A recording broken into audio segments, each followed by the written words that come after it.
Hello दोस्तों, स्वागत है आपका क्रेजी क्रिप्टो मिंटू में। बात करेंगे इथेरियम मर्ज। काफ़ी चर्चा थी और आज ये काम हो भी गया। तो देखिए, वैसे तो इसके देखिए अभी आने वाले 5 इवेंट और भी हैं जो इथेरियम मर्ज से ही रिलेटेड हैं, तब जाके इसका काम पूरा होगा। लेकिन जो चर्चा थी वो थी इथेरियम मर्ज। और मेरे पास जो कमेंट आ रहे हैं बड़े इंटरेस्टिंग। सर इथेरियम मर्ज क्या हुआ, प्राइस तो नीचे चला गया। तो देखा जाए तो देखिए साहब, अगर हम इंडियन इन्वेस्टर की तरफ से अगर सोचते हैं तो हमारी सुई जो है वो प्राइस पर ही अटकी रहती है कि प्राइस ऊपर जाना चाहिए। अगर कोई इस तरीके का इवेंट होता है, आपका क्या हुआ अंदर क्या नहीं हुआ लेना देना नहीं है साहब, हमारा प्राइस ऊपर जाना चाहिए। हमारा जो इंडियन इन्वेस्टर है जितना भी है वो लगभग 90% यही सोचता है कि हमारा प्राइस बढ़ना चाहिए। तो देखिए साहब, कुछ चीज़ें ऐसी होती हैं टेक्निकली जो कहीं ना कहीं हमें नज़र नहीं आती हैं, लेकिन वो बैकग्राउंड में बहुत ही पॉजिटिव चीज़ें होती हैं जिनका असर कई बार हमें ऐसा भी होता है तुरंत नज़र नहीं आता, जो हमें कुछ टाइम बाद नज़र आता है। लेकिन हमारा इंडियन इन्वेस्टर, वही मैंने कहा ना कि उसको तो प्राइस चाहिए। तो देखिए अभी तो आपको इसमें मुझे लगता नहीं कि कोई भी ऐसा कोई खास नज़र आएगा। और मैंने आपको एक पीछे वीडियो में कहा भी था कि अपने आजकल क्या हो गया है, एक र्यूमर चलता है और वो र्यूमर जब पीक पे पहुंच जाता है तब उसका एंड हो जाता है। तो इथेरियम मर्ज ये भी बहुत दिनों से चल रहा था, इथेरियम मर्ज। तो बीच में आपने देखा भी था प्राइस अप भी हुआ था, लेकिन कब तक, एक हद होती है हर एक चीज़ की। आप देख सकते हैं, मैंने इथेरियम के ऊपर एक जो पीछे वीडियो दिया था उसमें इस बात को कहा भी था कहीं ऐसा ना हो कि जब मर्ज हो जाए तो प्राइस नीचे चला जाए। और देखिए हुआ भी वही है। और ऐसे इवेंट कई बार हो चुके हैं। आप कई कॉइनों में इन चीज़ों को देखिए कि पहले जब हाइप बनती है तब तक प्राइस बढ़ता है और जैसे ही वो चीज़ अनाउंस हो जाती है प्राइस नीचे चला जाता है।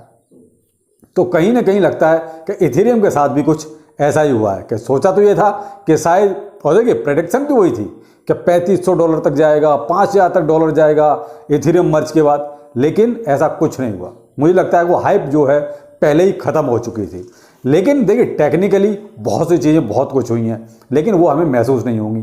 अब हमारा जो एक मेन मुद्दा होता था वो है प्राइस का, दूसरा है गैस फीस का, और दोनों ही चीज़ें नहीं हो रही। देखिए गैस फीस भी कोई मामूली सा कोई फर्क आएगा जो आपको महसूस भी नहीं होगा।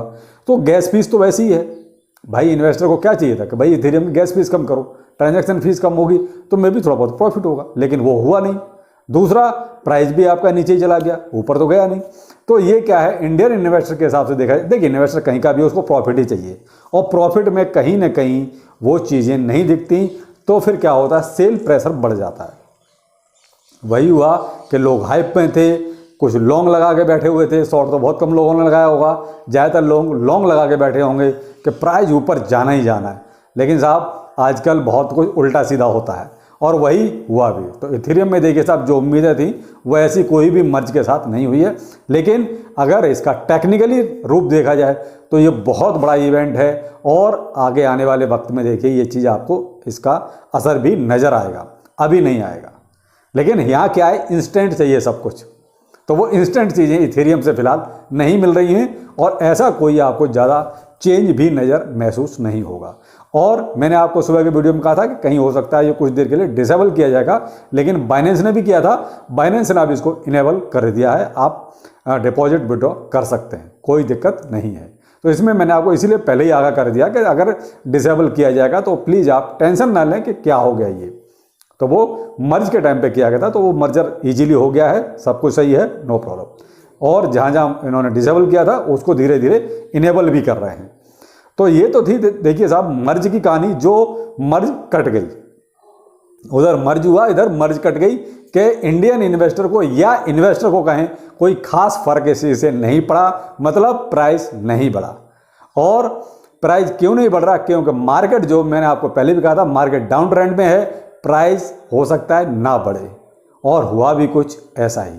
अब देखिए पॉवेल साहब आए, उन्होंने जो भी कहा सबने सुना, पूरे वर्ल्ड ने सुना। उसके बाद कुछ जो असर पड़ा वो मैं बताता हूं कि कितने लोगों की कितनी आमदनी कम हो गई। ये सब बड़े बड़े लोग बड़ा मोटा मोटा कमाते भी हैं, लेकिन जब इनका जाता है तो जाता भी मोटा ही है।